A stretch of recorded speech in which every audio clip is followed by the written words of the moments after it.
کہتا ہے علی وہ کون سا ایک ہے جس کا دو نہیں؟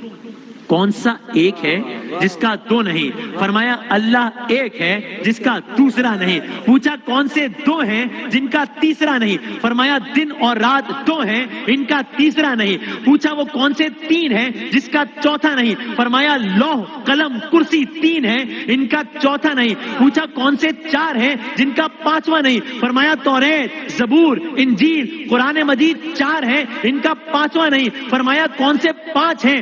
پوچھا کون سے پانچ ہیں جن کا چھٹا نہیں؟ فرمایا پانچ نمازیں ہیں فجر ظہر عصر مغرب عشاء پانچ ہیں ان کا چھٹا نہیں۔ پوچھا چھ بتائیے جن کا ساتواں نہیں؟ فرمایا زمین و آسمان 6 دن میں پیدا ہوئے ان کا ساتواں نہیں۔ پوچھا وہ 7 بتائیے جن کا 8واں نہیں؟ فرمایا میرے رب نے 7 آسمان بنائے ہیں ان کا 8واں نہیں۔ پوچھا وہ 8 بتائیے جن کا 9واں نہیں؟ فرمایا عرش کو 8 فرشتوں نے اٹھایا ہوا ہے ان کا 9واں نہیں۔ پوچھا 9 بتائیے جن کا 10واں نہیں؟ فرمایا اللہ نے فرمایا آپ کو یاد ہوگا فرمایا اللہ نے فرمایا ہے حضرت صالح کی قوم میں 9 بڑے کافر سردار تھے ان کا 10واں نہیں۔ پوچھا اچھا وہ 10 بتائیے جن کا اب مجمع میں ایک عجیب و غریب کیفیت طاری ہو رہی ہے اور وہ یہودی عالم بھی سوچ رہا ہے کہ یہ تو معاملہ کہاں کا کہاں چلا گیا لیکن سوال جاری رکھے ہوا ہے۔ پوچھا وہ 10 بتائیے جن کا 11واں نہیں؟ فرمایا حج کے موقع پر قربانی نہ ہو تو 7 روزے حرم میں 3 روزے گھر پر رکھنے کا حکم ہے، یہ ہو گئے 10۔